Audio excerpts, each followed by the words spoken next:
तो शुरू करते हैं आज का एडिटोरियल। द हिंदू से है, the idea of one nation one election. तो एक राष्ट्र और एक चुनाव का जो अवलोकन हम आज करेंगे।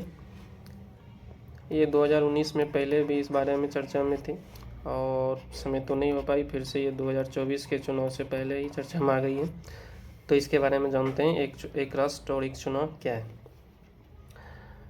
सितंबर 2023 में केंद्र सरकार के पूर्व राष्ट्रपति रामनाथ कोविंद जी के नेतृत्व में एक स्तरीय समिति का गठन किया गया है, एक राष्ट्र एक चुनाव। ये समिति ये तय करेगी कि राष्ट्रीय स्तर और राज्य स्तरीय राजनीतिक दलों के साथ परामर्श करेगी और उसके अनुशंसाओं के साथ जो भी आम लोग एवं न्यायविद के विचार आमंत्रित किए गए हैं। एक राष्ट्र एक चुनाव का प्रस्ताव भारत के लोकतांत्रिक ढांचे और संघीय ढांचे पर इसके प्रभाव के बारे में जो भी चिंता उत्पन्न होगी उस पर चर्चा की जाएगी। और ये जो रामनाथ कोविंद के नेतृत्व में ये समिति बनी है। तो अब विचार करते हैं कि इसके पीछे विचार क्या है। तो इसका परिचय देख लेते हैं कि इसकी अवधारणा का परिदृश्य ये क्या है कि प्रत्येक 5 वर्ष में जितने भी लोग, जहाँ पूरे भारत में जो लोकसभा का चुनाव होता है, इसके साथ साथ राज्य स्तरीय स्तर पर जो विधानसभा के चुनाव होते हैं उसको भी संपन्न कराने के लिए एक राष्ट्र एक चुनाव होता है। तो चुनावी प्रक्रिया को सुव्यवस्थित किया जाए और चुनाव की आवृत्ति को कम किया जाए, जिससे क्या होगा, समय और संसाधन की बचत होगी। इसलिए एक राष्ट्र एक चुनाव की बात की चर्चा हो रही है।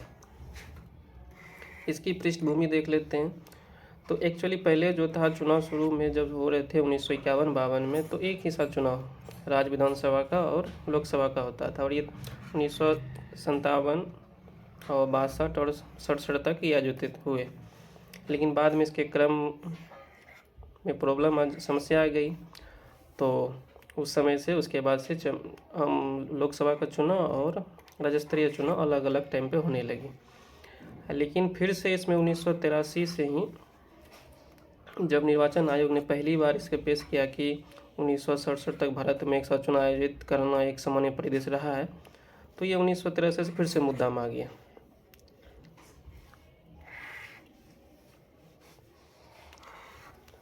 आगे देखते हैं कि वर्ष कहता है 1970 में स्वयं लोकसभा का समय पूर्व विघटन हो गया और वर्ष 1971 में नए चुनाव आयोजित कराए गए।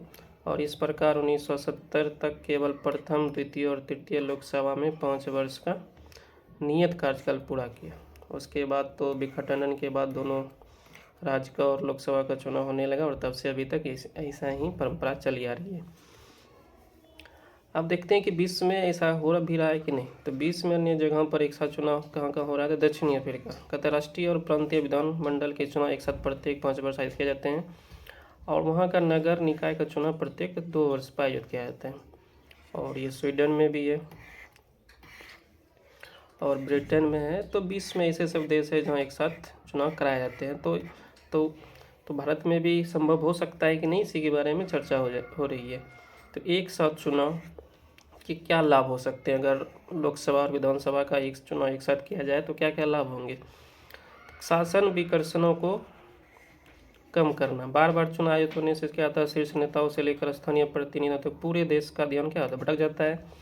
जैसे विभिन्न स्तरों पर प्रशासन एक तरह से पंगु हो जाता है। चुनावी व्यस्तता भारत की विकास संभावनाओं पर नकारात्मक प्रभाव डालती है और प्रशासनिक में बाधा उत्पन्न भी होती है। आचार संहिता का क्या प्रभाव होता है। चुनाव के दौरान लगभग लागू आदर्श आचार संहिता राष्ट्रीय और स्तरीय दोनों स्तर पर प्रमुख नीति निर्णय को विलम्ब कारण बनाती है। यहाँ तक कि चल रही परियोजना में जो भी परियोजना चलती है उसमें बाधा उत्पन्न करती है। जितने भी चुनाव संबंधी कर्तव्यों को प्राथमिकता दी जाती है, जिससे नियमित प्रशासन में सुस्ती आ जाती है। राजनीतिक भ्रष्टाचार को संबोधित करना। बार बार चुनाव राजनीतिक भ्रष्टाचार को योगदान करते हैं, क्योंकि प्रत्येक चुनाव के लिए उल्लेखनीय मात्रा में धन जुटाने की आवश्यकता होती है और एक साथ चुनाव से राजनीतिक दलों के चुनाव खर्च में व्यापक कमी आ जा सकती है और बार बार धन जुटाने की आवश्यकता समाप्त हो जाएगी। इससे आम लोगों और व्यापारिक समुदाय बार बार चुनावी चंदा देने का दबाव भी कम होगा। कहता है लागत बचत भी होगा और चुनावी अवसंरचना का भी फायदा होगा। 1951 में जब पहली बार चुनाव आयोजित किए गए थे 53 राजनीतिक दलों और इतने प्रत्याशी 1874 प्रत्याशी भाग लिया था और खर्चा कितना हुआ था 11 करोड़।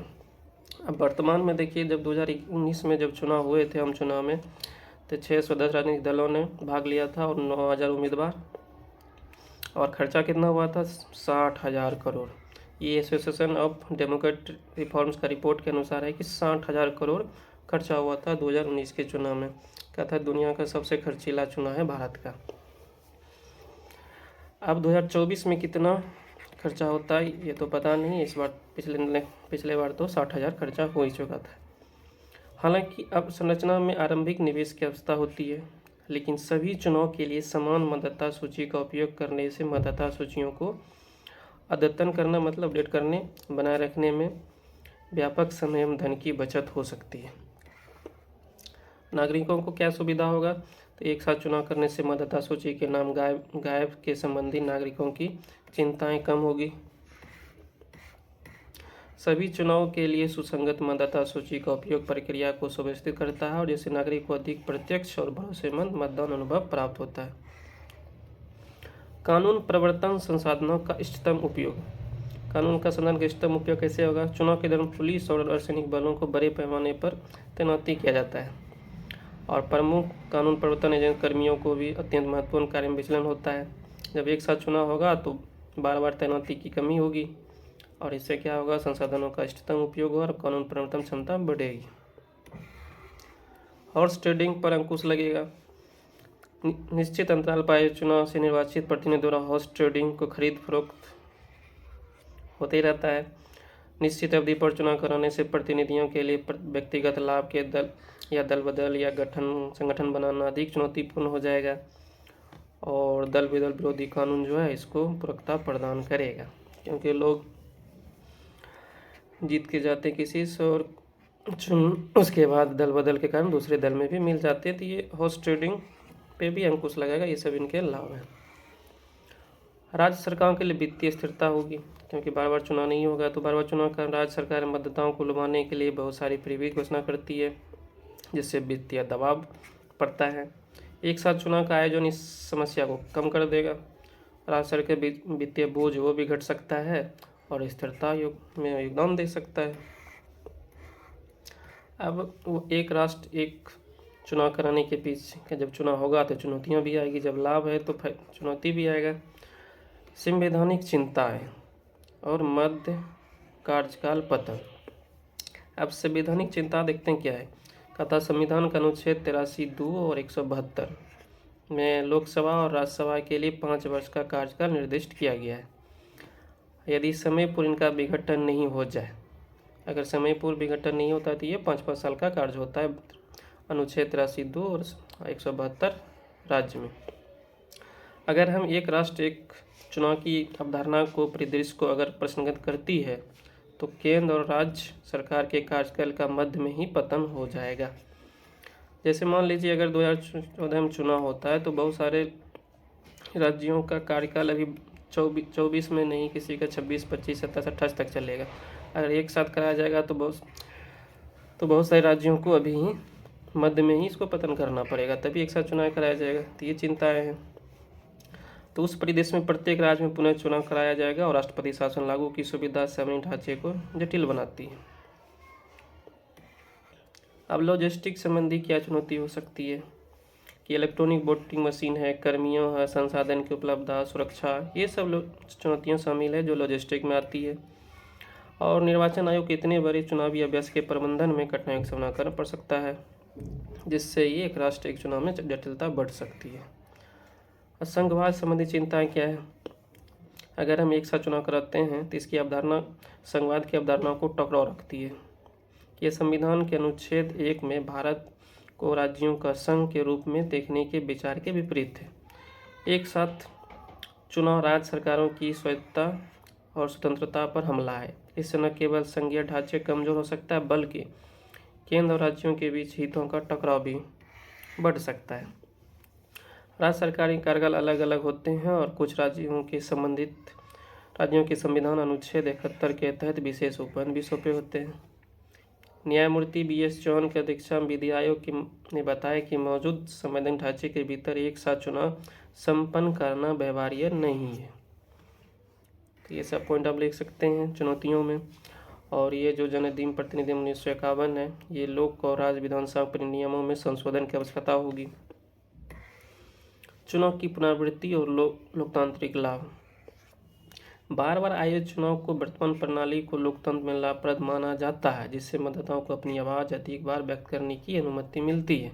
जब बार बार चुनाव होगा तो बार बार लोग जाएंगे वोट मांगने तो बार बार उसकी आवाज़ सुनी जाएगी। अगर एक बार चुनाव कर दिया तो 5 साल में एक बार ही क्या मतदाता के साथ मिलने जाएगा आदमी। इसलिए कहता है कि ये पुनरावृत्ति जो होगा तो लोकतांत्रिक लाभ भी हैं। और ये व्यवस्था जो है राष्ट्रीय और राज्य चुनाव के बीच मुद्दों के मिश्रण को रोकती है, जिससे अधिक जवाबदेही सुनिश्चित होती है। वर्तमान ढांचे के प्रत्येक राज्य की विशिष्ट मांग होती है, आवश्यकताएं का आवाज मिलती है। पक्षपातपूर्ण लोकतांत्रिक संरचना।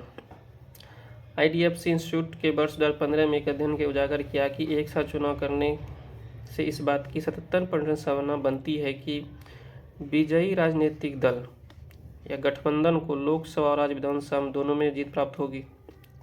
जो पहले से जीते हुए राजनीतिक दल है उसको यदि एक साथ कराया जाता है तो उसको बहुत ज़्यादा लाभ मिलने की चांस बनते हैं। दोनों चुनाव 6 मई के अंतराल पर आयोजित होते हैं तो 61% मतदाता दोनों ही चुनाव में एक ही दल को चुनेंगे।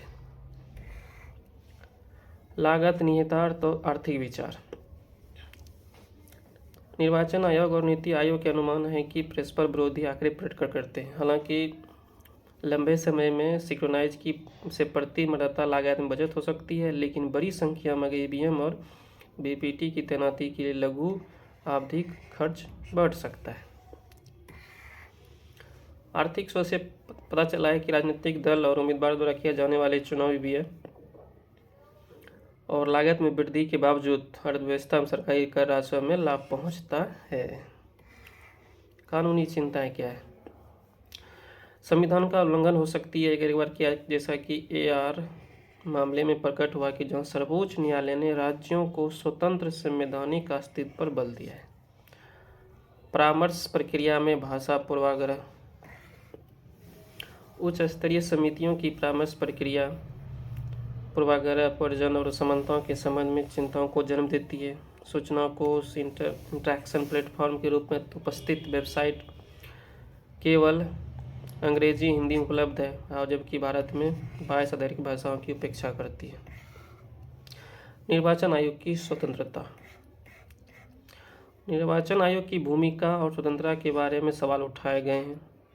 इसे नोटबंदी जैसे परिदृश्य से जोड़कर देखा जा रहा है कि RBI को सूचित नहीं किया गया था।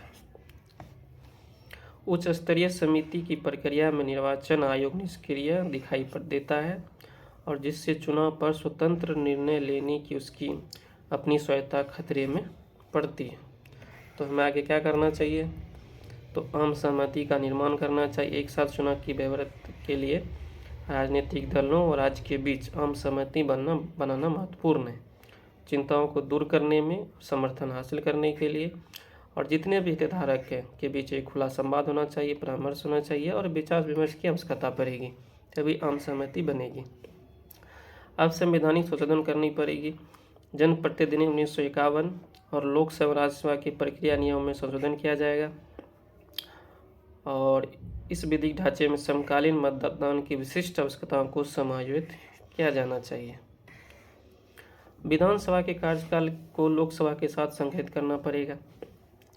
संवैधानिक संशोधन विधानसभा के कार्य को लोकसभा के साथ संगठित करना शामिल हो सकता है। प्रस्ताव के तहत कोई भी विधानसभा जिसका कार्य लोकसभा चुनाव से 6 माह पूर्व या पश्चात समाप्त हो रही है, तो चुनावी प्रक्रिया सुव्यवस्थित करते हुए अपने चुनाव के लोकसभा चुनाव को संरेखित कर सकती है। अब संरचना में निवेश। एक साथ चुनाव के सफल क्रियान्वयन के लिए चुनावी अवसंरचना एवं प्रौद्योगिकी में निवेश की आवश्यकता होगी। EVM हो गया, VVPAT मशीन, मतदान केंद्र, प्रशिक्षित सुरक्षाकर्मी आपूर्ति सुनिश्चित करना शामिल हो सकती है। आकस्मिकताओं के लिए विधिक ढांचे। विश्वास प्रस्ताव, समय पूर्व विधानसभा विघटन, त्रिकोण संसद जैसी आवश्यकताओं से निपटने के लिए एक विधि ढांचा का स्थापित करना जरूरी होगा।